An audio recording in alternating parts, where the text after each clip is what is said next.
नमस्कार दोस्तों, हमारी आज की कहानी है नालायक औलाद। बेटा खाना बन गया हो तो ला जरा थोड़ा मुझे भी लाकर दे दे। बड़ी जोरों की भूख लगी है। खाने की सुगंध से नाक तार हुई जा रही है।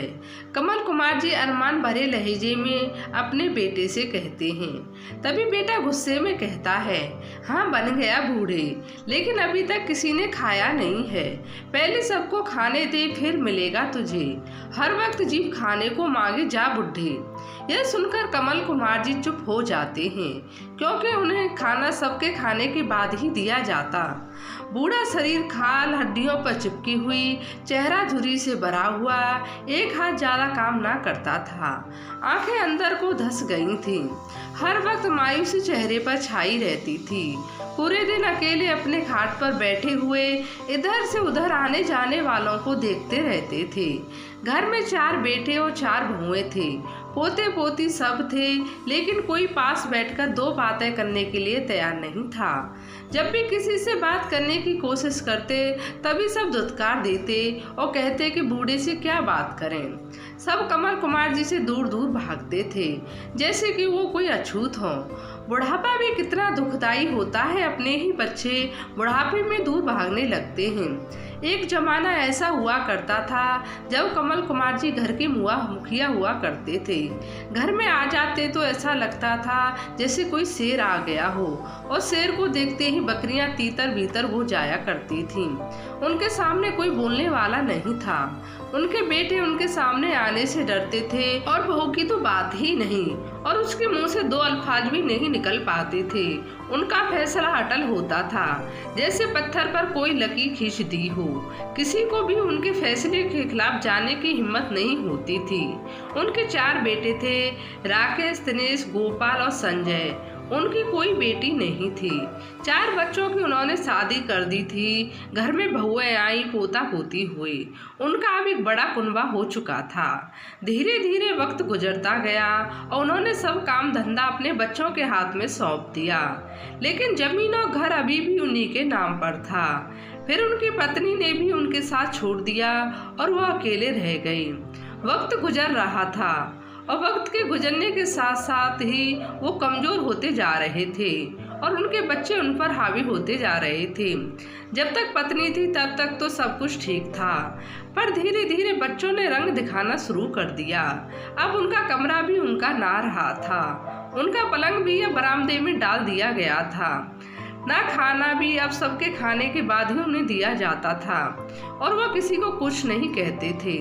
बस बैठे हुए सब कुछ देखते रहते थे। कमजोर ही तो हो गए थे, लेकिन फितरत तो वही थी। अपनी बेइज्जती बर्दाश्त नहीं कर पाते थे। जब नाखून बड़े हो जाते तो बेटों से कहते हैं कि मेरे नाखून काट दो बेटा। दूसरे को कह देता, दूसरा बेटा तीसरे को, और तीसरा चौथे को कह देता। कहते कहते बहुत मुश्किल से नाखून काटे जाते थे। अपनी बेबसी पर उन्हें बहुत रोना आता था, और बने वो दिन बहुत याद आते थे जब सब उनके आगे पीछे घूमते थे। यह घर के मुखिया हुआ करते थे। बुढ़ापे में उन्हें यह दिन देखने पड़ेंगे, उन्होंने कभी सपने में भी नहीं सोचा था। आज उन्हें बहुत तेज भूख लगी थी, तो उन्होंने बेटे से कहा, तो बेटे ने खाना देने से मना कर दिया कि सबका खाना खाने के बाद मिलेगा। बुढ़ापे में ज़्यादा खाना नहीं खाया जाता, थोड़ा सा ही खाना खाया जाता है, और फिर भूख भी जल्दी ही लग जाती है। पेट की अटरियां भूख की वजह से कुल बुला रही थीं। खाना बनने की खुशबू घर में चारों ओर फैल रही थी, जिसकी वजह से उन्हें और भी तेज भूख लग रही थी, जो उनकी बर्दाश्त से बाहर हुई जा रही थी। खाना लगकर फिर सबने खाना खाया। जब सब खाकर उठ गए, तब एक थाली में कमल कुमार जी के लिए खाना आया। वो खाना कमल कुमार जी ने ऐसे खाया जैसे उन्होंने बरसों बाद खाना खाया हो। अपनी जिंदगी से वो अब तंग आ चुके थे। अपने भगवान से वो दुआ मांगते थे। बच्चों का ऐसा व्यवहार उन्हें हृदय में तीर की तरह चुभता था।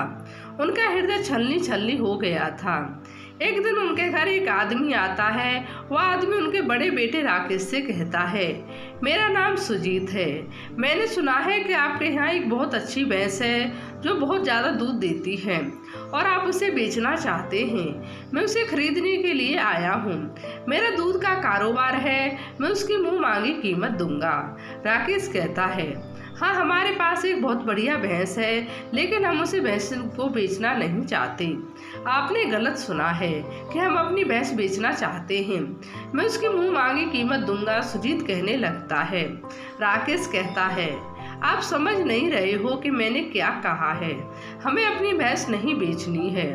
तभी उसकी नज़र अपने पिता पर पड़ती है। वो कहता है, भैंस तो हमें बेचनी ना है, लेकिन यह बुढ़ा भी किसी काम का नहीं है, इसे खरीदोगे? सुजीत हैरान हो जाता है और राकेश के पिताजी को बड़े गौर से देखता है। एक मायूस, उदास और झुर्री से भरे चेहरे पर उसकी नज़र पड़ती है। वो 2 पल के लिए सोचता है और कहता है, कितने में बेचोगी? राकेश हैरान हो जाता है। उसने तो ऐसे ही कह दिया था। वो तो उसके पिताजी को खरीदने के लिए तैयार हो गया था। राकेश समझता है कि सुजीत मजाक कर रहा है। वो सुजीत से कहता है कि 20,000 में दूंगा। लो, सुजीत अपनी जेब से 20,000 निकालकर रमेश के हाथ में रख देता है और कहता है कि मैंने खरीद लिया, आज से यह मेरे हुए। राकेश हैरान रह जाता है। उसके हाथ में 20,000 थे। वो कहता है कि तुम यहीं रुको, मैं अभी आता हूँ। यह कहकर राकेश भाग भाग कर अंदर जाता है और अपने तीनों भाइयों से मशवरा करता है। तीनों भाई भी पैसा देखकर लालच में आ जाते हैं और कहते हैं कि ठीक है, वैसे भी क्या हो रहा है इस बुढ़े का, बेच देते हैं। एक रकम तो हाथ लगेगी, उस बुढ़े से पीछा भी छूट जाएगा। राकेश, उसके तीनों भाई बाहर आते हैं और कहते हैं, ठीक है, हमें सौदा मंजूर है, तुम बुढ़ा ले जा सकते हो। कमल कुमार जी यह सारी बातें बैठकर सुन रहे थे। दिल पर छुरियां चल रही थीं। उन्हें अपने कानों पर विश्वास ही नहीं आ रहा था कि उनके बच्चे उन्हें भी बेच सकते हैं। वो सोचते थे कि मेरे बेटे बेवकूफ़ हैं, लेकिन यह नहीं सोचा था कि मुझे पैसों के लालच में बेच सकते हैं। उन्होंने अपने बेटों को कुछ कहना सुनना मुनासिब ना समझा और सुजीत की ओर देखते रहे। और पता नहीं उन्हें क्या होता है कि वो जाने के लिए तैयार हो जाते हैं। वो अंदर जाते हैं और अपनी एक पोटली लेकर आते हैं और सुजीत के साथ साथ चल देते हैं। वो सोचते हैं कि अपने बच्चों के साथ इतनी जिल्लत से रहने तो बेहतर है कि इसके साथ ही चला जाऊं। क्या पता वहाँ जाकर ही मुझे मौत आ जाए। और यह क्या देखना बाकी रह गया था। उनके बच्चों ने उन्हें बेच दिया, इससे बड़ी जिल्लत और क्या हो सकती है। सुजीत उन्हें लेकर चलने देता है और अपने गांव, अपने घर लेकर जाता है। सुजीत उनको एक कमरे में लेकर जाता है और कहता है, बाबा, यह आज से आपका कमरा है। सुजीत अपनी बीवी और बच्चों को बुलाता है और कहता है कि देखो, यह मेरे बाबा हैं और यह आज से हमारे साथ ही रहेंगे। और खबरदार अगर किसी ने इनको परेशान करने की कोशिश की। सुजीत अपनी बीवी सरला से कहता है, सरला, यह बाबा आज से हमारे साथ ही रहेंगे और देखना इन्हें किसी भी चीज़ की परेशानी ना हो। सरला संस्कारी महिला थी। कहने लगी, जी ठीक है, जैसे आपने कहा ऐसा ही होगा। सुजीत कमल जी के लिए खाना लेकर आता है और बाबा को खाना खिलाकर सुला देता है। अगली सुबह जब कमल जी जागते हैं तो उन्हें बहुत अच्छा महसूस होता है, जैसे उनमें नई जान आ गई हो। सुजीत बाबा के लिए नाश्ता लाता है। नाश्ता करने के बाद सुजीत बाबा के बाल काटता है, फिर अपने हाथों से नहलाता है। बाबा नहाते हुए सुजीत को बहुत हैरानी से देखते हैं। बाबा अपने अतीत में जाते हैं, जहाँ बाबा अपने बेटों को हाथ ना पहुँचने की वजह से अपनी कमर पर साबुन लगाने के लिए बोलते थे, तो उनके बेटे उन्हें झड़क देते और कहते, इस बुड्ढे ने तो हमारी जिंदगी खराब कर दी। कभी कुछ करने को बोलो, कभी कुछ मारे से तो हमसे ना ला जाती अपनी कमी, इस बुड्ढे की मल दो। फिर कमल जी ऐसे ही नहा लेते थे। यह सब याद करते हुए उनकी आंखों में आंसू आ जाते हैं और प्यार भरी नज़रों से सुजीत को देखते रहते हैं। सुजीत उन्हें नहलाकर उनकी पोटली से कपड़े निकालता है तो बाबा की पोटली से कुछ कागजात नीचे गिर जाते हैं। सुजीत उन्हें फिर से पोटली में रख देता है और बाबा को कपड़े पहनाता है, उनके नाखून काटता है। बाबा को पूरी तैयार करने के बाद सुजीत बाबा को डेंटिस्ट के पास ले जाता है। जो दांत बाबा के टूट चुके थे वो बनवाता है। फिर बाबा की आंखें टेस्ट करता है। उनका चश्मा बनवाता है। बाबा सुजीत को यह सब करते हुए देखते रहते हैं, बस प्यार और अरमान भरी नजरों से देखते रहते हैं। सुजीत के गांव में मेला लगा होता है। सुजीत बाबा को शाम के वक्त मेले में लेकर जाता है, उनकी पसंद की बहुत सी चीज दिलवाता है और कहता है, बाबा यह मेला तुम्हारा है, तुम जिस चीज पर हाथ रखोगे वो तुम्हारी है। बाबा सुजीत को हैरान होकर देखे जाते हैं और कहते हैं, जो मुझे चाहिए था वो ले लिया। सुजीत कहता है, बाबा आपने कुछ भी तो नहीं लिया, बस एक घड़ी ली है। बाबा को घड़ी का बहुत शौक था, जिसके लिए उन्होंने अपने चारों बेटों को भी बोला था, लेकिन किसी भी बेटी ने उन्हें घड़ी लाकर नहीं दी।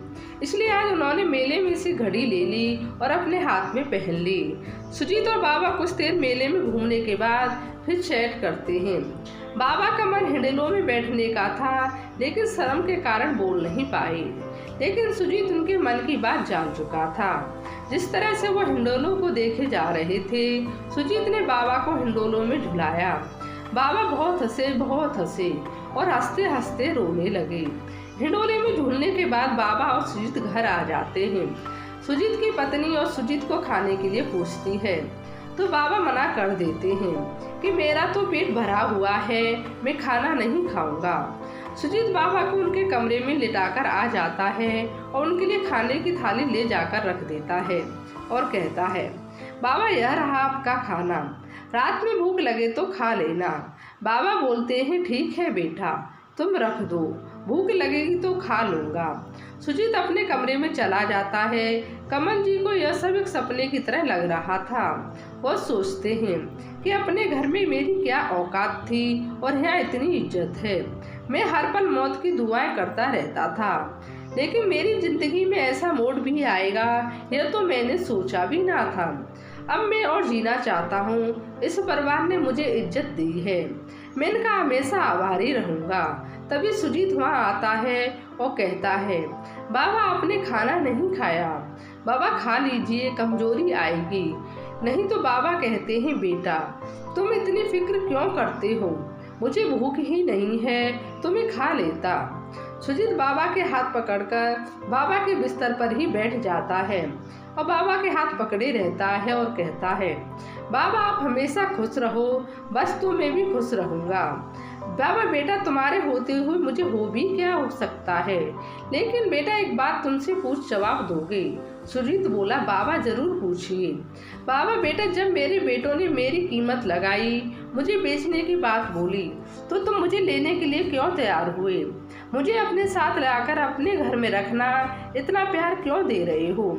आज के समय में इसकी तो उम्मीद भी नहीं की जा सकती जो तुम कर रहे हो। बेटा मुझे यह सब सपने जैसा लग रहा है। सुजीत, हाँ बाबा यह हकीकत ही है। बाबा तुम नहीं जानते हो मैं जिंदगी में अपने पिताजी को खोकर कितना कुछ खोया है। जब तक मेरे पिताजी मेरे पास थे मुझे उनकी कदर ना हुई। आज जब पास नहीं तो रह रहकर उनका ख्याल आता है।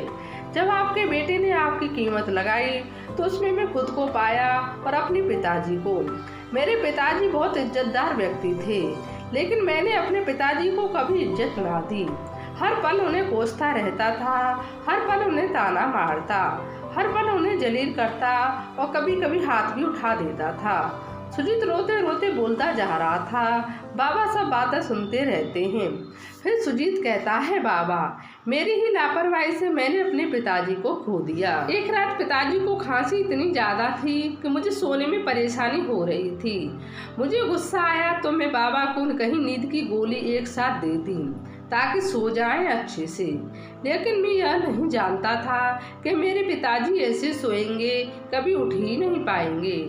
मेरे हाथों मेरे पिताजी की हत्या हो गई बाबा। सुजीत धाड़ मार मार कर रोने लगता है। बाबा सुजीत को अपने सीने से लगा लेते हैं। सुजीत कहता है, बाबा जब आपके बेटे ने आपकी कीमत लगाई तो मैंने सोचा मुझे अपना प्रायश्चित करने का सही अच्छा मौका नहीं मिलेगा। बाबा मेरे पिताजी की मौत के बाद मैं पल पल मरता रहा हूँ, रोज जीता हूँ रोज मरता हूँ। बाबा आप मुझे कभी छोड़कर मत जाना, मेरे पास ही रहना। बाबा सुजीत को चुप कराते हैं और कहते हैं, बेटा मैं तुम्हें कभी छोड़कर नहीं जाऊंगा, तुम ही तो मेरे बेटे हो, सुजीत बेटा, मैं ही जानता हूँ, मैं रह तो रहा था अपने बेटों के घर में, लेकिन वैसे नहीं जैसे मेरे बेटे रहते थे मेरे घर में। मैंने कभी कोई कमी ना की थी अपने बच्चों को पालने में, लेकिन मुझे पालने में मेरे बेटों ने सारी कमियां कर डाली। तुमने वो सब कमी पूरी कर डाली बेटा, मुझे अपने घर ले आए, मुझे इतना सम्मान दिया, मुझे 2-4 दिन के अंदर वो सारी खुशी दे डाली जो मुझे मेरा कुनबा ना दे पाया। अब मैं भी तुम्हें कुछ देना चाहता हूँ। सुजीत चौंक कर कहता है, क्या बाबा? कमल जी अपनी पोटली में से कागजात निकालते हैं और सुजीत के हाथ पर रख देते हैं। सुजीत उन्हें देखकर और हैरान होकर पूछता है, बाबा यह क्या है? बाबा कहते हैं, यह मेरी जमीन और घर के कागजात हैं जिस पर मेरे दस्तखत हैं। मेरे बेटे गधे हैं, बेटा बेवकूफ़ हैं। मेरा काम धंधा अपने हवाले कर लिया, लेकिन मेरा घर और जमीन अपने नाम ना कर सके। बुद्धू का सब कुछ हमारा ही तो है, लेकिन जल्दी जल्दी में मेरी कीमत लगाकर मुझे 20,000 के लिए बेच डाला। बेटा, अपने बेटों के साथ तो मैं मर मर कर जी रहा था, तूने मुझे मरते मरते नई जिंदगी दे दी। मेरी सेवा करके मुझे सेहतमंद बना दिया, मेरा मरा हाथ फिर से जिंदा कर दिया। कल मुझे शहर लेकर चलना, न्यायालय जाकर मुझे यह सब तेरे नाम करना है। सुजीत हैरान रह जाता है, उसे लेने से इनकार करता है, लेकिन बाबा की जिद के आगे घुटने टेक देता है। सुजीत और बाबा एक दूसरे के गले लग जाते हैं। तभी सुजीत की पत्नी और बच्चे भी वहां आ जाते हैं और सुजीत की पत्नी भी उन्हें देखकर खुश होती है और बच्चे भी सुजीत और बाबा को लिपट जाते हैं। कुछ दिन के होश के बाद घर जमीन के लालच में सुजीत का गांव घर पता करके जब चारों बेटे सुजीत के घर आते हैं और सुजीत उस वक्त घर में नहीं होता है, तो सुजीत की पत्नी से कहते हैं कि हम अपना बुढ़ा लेने आए हैं जो हमने आपके पति को बेचा था। तभी कमल जी डंडा लेकर अपने कमरे से बाहर आते हैं और डेढ़ धड़ाधड़ चारों बेटों को ठोक देते हैं और ठोकते ठोकते कहते हैं, बुढ़ा लोगे ले लो बुढ़ा। बाबा के चारों बेटे 9-2-11 हो जाते हैं। जब सुजीत घर आता है, कमल जी उसे सब बातें बताते हैं, तो सुजीत हंसते हंसते लोटपोट हो जाता है और अपने बाबा को लिपट जाता है। और ऐसे हंसते हंसते बाबा की सेवा करते करते कई साल बीत जाते हैं और एक दिन बाबा सुजीत को अलविदा कहकर इस दुनिया से चले जाते हैं। बाबा के जाने के बाद सुजीत बाबा को दिया हुआ वचन निभाता है और कानून कार्रवाई करके कमल जी का घर और जमीन अपने कब्जे में ले लेता है। तो कमल जी के बच्चे सड़क पर आ जाते हैं, खाने के भी लाले पड़ जाते हैं। जिन बेटों ने कुछ पैसों के लालच में अपने ही बाप को बेच डाला, उस औलाद को भगवान कैसे सुखी रख सकता है? माता पिता तो वो हस्ती है जिनके पसीने की एक बूंद का कर्ज भी औलाद चुका नहीं सकती। तो दोस्तों, आपको यह कहानी कैसी लगी?